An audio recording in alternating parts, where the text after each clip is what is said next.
我的拍摄设备啊，一般是放在这上面3个柜子里的。这个啊，其实呢就是一共4个包塞进去了。这是那个小飞机的包，这是一个摄影包。这里边这个呢是个摄影背包，这是个成线材的包。今天呢，我来跟大家聊一聊前一段房车旅行啊，我所用到的一些拍摄器材装备。首先呢，我先从相机类的说起啊。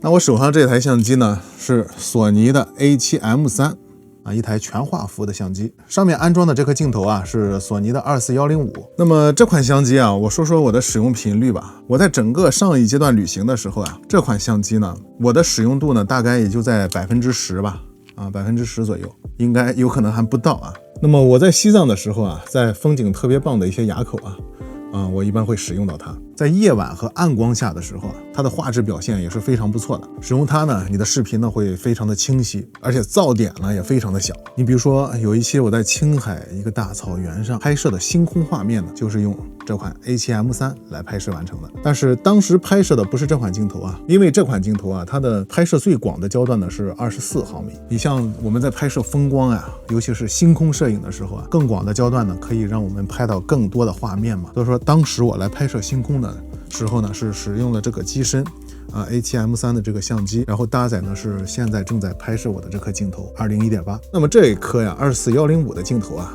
在摄影界也是被称为一颗旅游镜头啊。其实这一个镜头啊就非常足够了。那么这款相机呢，可以说是我所有的拍摄设备里画质最好的一款相机了。那么我之前的视频啊，对这款相机和这颗镜头呢都做过详细的介绍，在这呢就不多说了。那为什么使用频率这么低呢？接下来我会跟大家说一下原因。那么我来介绍一下正在拍摄我的这款相机啊。那么这是我第2台相机啊，索尼的 A7C。刚才大家看到的画面就是由这款相机来拍摄的。这款相机搭载的镜头呢是201.8。那这款相机呢才是我真正的主力相机。但是跟刚才我说的那一款呢，它不同的是呢，它是有一块翻转屏的啊，这个屏幕它是可以翻转过来。我比较喜欢用这款相机，因为在使用它的时候呢，我能很方便的去看看我在视频中的位置啊，方便去构图。正是因为这款相机的小巧便携性啊，就这2款相机而言啊，使用它的频率呢大概是在90%吧。无论是在车内的拍摄，在外面的拍摄，包括在驾驶室里边啊，基本上都是用这款相机。其实这款相机呢，它的成像质量也是非常不错的，也是一款全画幅的相机嘛。最起初呢，我买这台索尼的 A7C 的时候啊，我是打算是充当于我这台 A7M3 的一个备机的，但是让我没想到的是，它却成了主力相机，而我现在正在拍摄的这款 A7M3 呢，却成了一台备机了。上一阶段的旅行啊，我还带了一款镜头啊，就是这款蔡司的 Batis40啊，这款镜头。因为40这个焦段，我其实以前的时候啊，用它拍人像会比较多，接近35，也接近50，所以说这款镜头也是具备一定的扫街的功能的。那这款镜头呢，在我上一阶段的旅行中，利用度呢是0，一次也没用过啊。所以说这款镜头呢，我觉得还是拍人的一个焦段，比较合适一些。我也看看吧，下一阶段的旅行呢，我是多用它呢，还是就不带它了。这么3款镜头，那接下来的呢就是运动相机 GoPro 了。我这台呢是 GoPro 8，那这款相机呢，我主要是2个用处啊。第一个用处呢，就是放在驾驶室里边拍摄前方，既可以充当行车记录呢，也可以拍摄一些车外的美景。之前在驾驶之中啊，大家看到车前面的画面呢，都是用它来拍摄的。在驾驶室里一个往前拍，一个往我的驾驶位来拍，用2个吸盘固定的。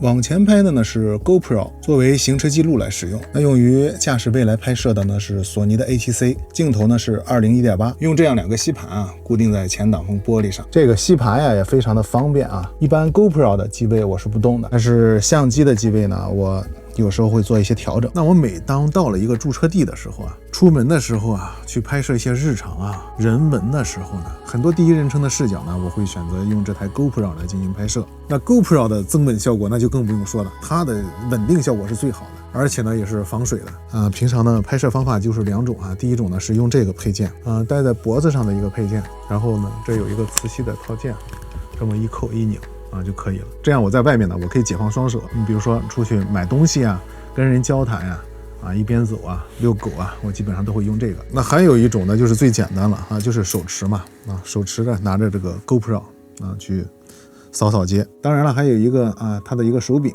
而且这个手柄还是个充电的手柄平常呢也可以用它来当做一个充电宝来使用，也是磁吸的带上这么一拧就可以了。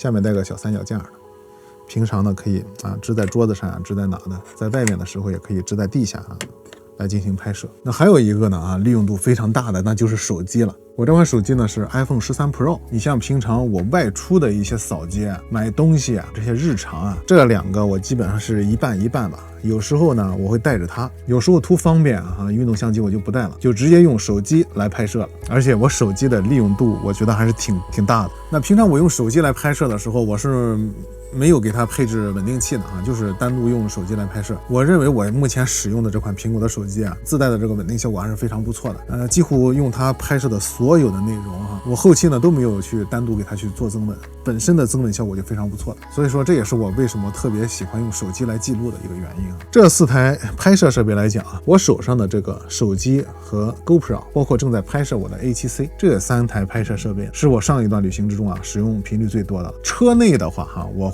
可能会用这个 A7C 多一些，车外的话它俩是最多的。所以说如果大家要是问我更喜欢用哪台的话，我会首推手机因为手机真的是太方便了，平常我们随身携带的，而且在画质方面呢我认为也是不错的。手机你是必须要带着的，那你想拍什么东西呢，随便从裤兜里边掏出来我们就可以进行拍摄。所以说大家如果想拍一些旅行类的呀，想拍一些日常记录生活呀，还没有买相机的朋友们可以完全先使手机开始拍摄。那么接下来说一说就是无人机了，小飞机。这款是大疆的 I2S， 这款飞机当时我去野湖的时候也掉到水里去过，但是晒了2天，然后再把电池给它接上呢又可以起飞了。上次还以为这个小飞机掉到水里就直接挂了，没想到质量还是非常不错的，大疆。OK， 那所有的拍摄设备呢就介绍完了再跟大家说说三脚架支架吧。是一款八爪鱼的三脚架，这个呢也挺方便的有时候我在车内拍摄的话我会用到它，把这个支架你随便放在桌子上也可以这样掰这个东西呢给它调整各种的角度，还是非常不错的也可以给它夹在任何一个地方都是可以的。在外面如果说有树有什么的就完全可以用到这样一个八爪鱼的三脚架。那么这款呢是相机我使用相机的时候有时候会用到它。还有一个小的支架，这个支架是夹手机的也是个小的三脚架，还可以伸长有这个功能，一个手机的支架。再说说稳定器吧。